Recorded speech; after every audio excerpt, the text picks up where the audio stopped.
नमस्कार। मैं बहुत अच्छा, बहुत प्यारा सा मैया जी का पचरा लेकर आई हूँ। तो इस समय नवरात्रि आने वाला है, तो आप देखिएगा और ज़रूर बताइएगा, अपना सपोर्ट ज़रूर करिएगा। चलते हैं फिर वीडियो के लिए।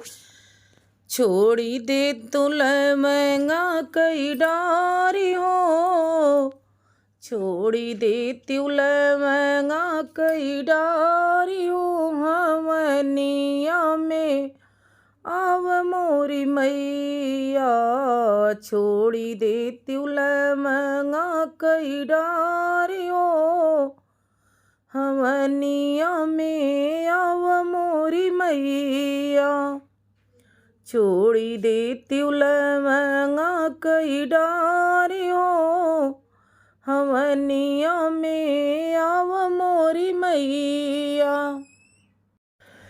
जऊ मोरी मैया तू गौवान चीने ऊ, जऊ मोरी मैया तू गौवान चीने ऊ, गंगा किनारे गौआ मोर हो, हमनिया में आव मोरी मैया, गंगा किनारे घरवा मोर हो, हमनिया में आव मोरी मैया, छोड़ी दे तुलवंगा कई डारी हो, हमनिया में आव मोरी मैया, छोड़ी दे तुलवंगा कई डारी हो, हमनिया में आव मोरी मैया। जऊ मोरी मैया तो घरवान चीने ऊ, जऊ मोरी मैया तो घरवान चीने ऊ, दुअरा पे निमिया क छाओ, दुअरा पे निमिया क छाओ, हमनिया में आव मोरी मैया, दुअरा पे निमिया क छाओ, हमनिया में आव मोरी मैया, छोड़ी दे तुलवंगा कई डारी हो, हमनिया में आव मोरी मैया।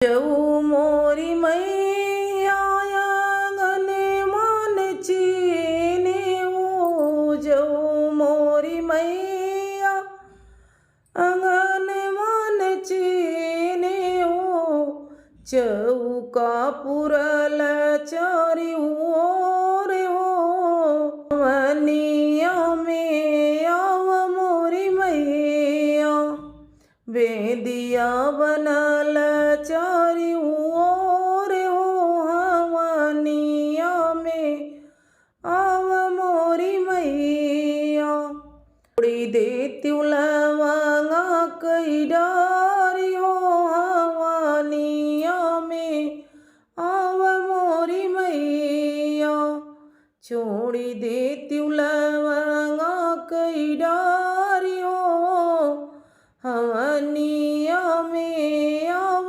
मोरी मैया।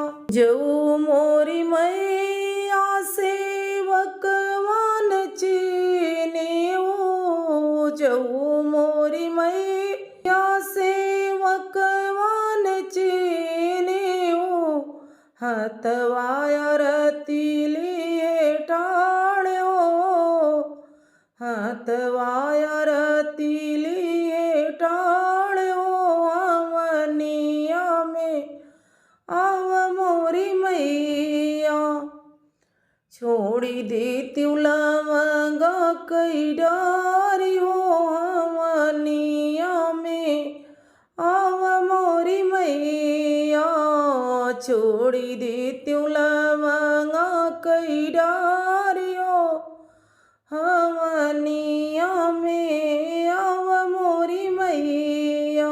जऊ मोरी मैया बलकवान ची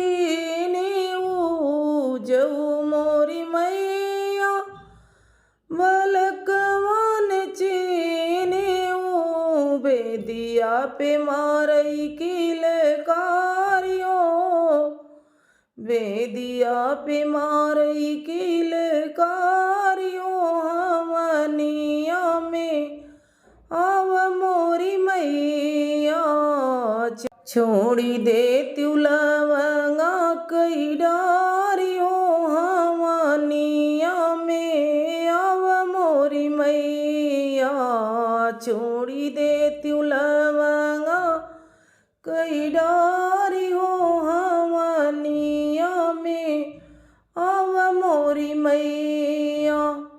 अच्छा लगे तो लाइक करें, शेयर करें, कमेंट बॉक्स में मैं ज़रूर लिखें हमारा वीडियो आपको कैसा लगा। मिलते हैं अगले वीडियो में, तब तक के लिए धन्यवाद। अपना सपोर्ट ज़रूर बनाइएगा। तो मिलते हैं अगले वीडियो में, तब तक ले जय माता दी।